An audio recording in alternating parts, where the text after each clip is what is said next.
I'm 23 years old, a woman, and recently started my gig as a babysitter.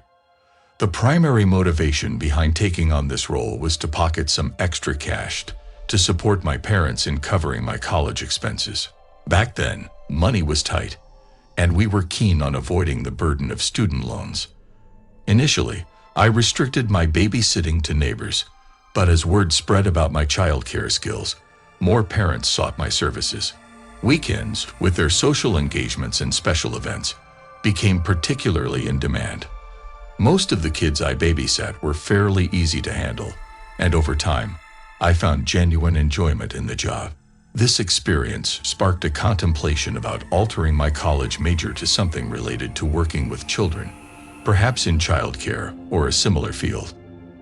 The protective instinct I felt for the kids I looked after made me seriously consider this shift. One Friday night, instead of hanging out with friends, I chose to babysit for a family I regularly assisted. Their upscale residence in the fancy neighborhood and generous pay made them one of my preferred clients. Upon arrival, the parents were quick with their goodbyes, off to some posh Friday night event. Their two boys, aged 5 and 1, were already sound asleep. With little to do until the parents returned, I debated watching a movie but opted for the lady's collection of slightly mature romance novels. Despite the fear of getting caught, it seemed she didn't mind my occasional literary borrowing. Sitting in the dimly lit kids' room, I positioned the sofa closer to the window to catch a glimpse of the outside world. Settling in for a potentially late night, I immersed myself in an intriguing romance novel. As the plot held my attention, an unexpected sight outside the window diverted my focus. Two figures, dressed in dark attire, approached the house, one with a fully masked face, the other partially covered. A surge of fear immobilized me as they silently advanced. Reacting swiftly, I grabbed my phone, attempting to call the lady of the house first, but she didn't answer. Time was running out, so I dialed 911. The dispatcher's demeanor shifted from casual to serious as I recounted the situation. After providing the address, she instructed, "Gather everyone in the house you're looking after and try to lock yourselves in a bathroom or hide under a bed." The realization hit me that the police might not arrive in time. Panic set in as I grappled with the dilemma of whether to escape or protect the sleeping kids. The uncertainty of potential harm or abduction weighed heavily on my mind. In the eerie silence, punctuated only by the faint glow of a nightlight, I fortified the door with a chair, anticipating the impending intrusion. Retrieving the baby carrier from the closet, I swiftly secured the infant, who mercifully remained asleep. The older brother stirred when I touched him, and as he was about to speak, I silenced him with a gentle hand. Distinct footsteps ascending the stairs heightened the tension. Unseen intruders were attempting to breach the doors, and the makeshift barricade wouldn't hold for long. Dialing 911, I received urgent advice to seek refuge with the children.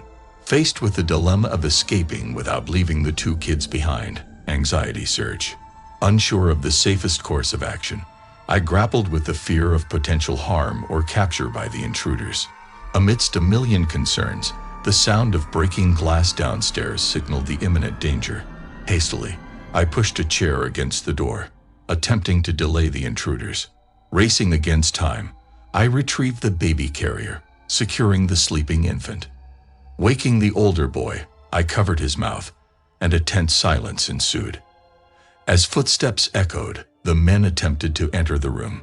Fear gripped the older boy, and I desperately motioned for him to stay calm while gently rubbing his shoulder.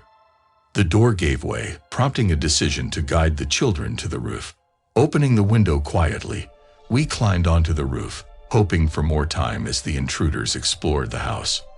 The older boy, initially resistant, eventually joined us, stranded on the roof with a baby in one hand and a scared boy in the other. Finding a safe descent became a daunting challenge. With the intruders breaking in, we huddled in a corner, the boy clinging tightly, while silently praying for rescue.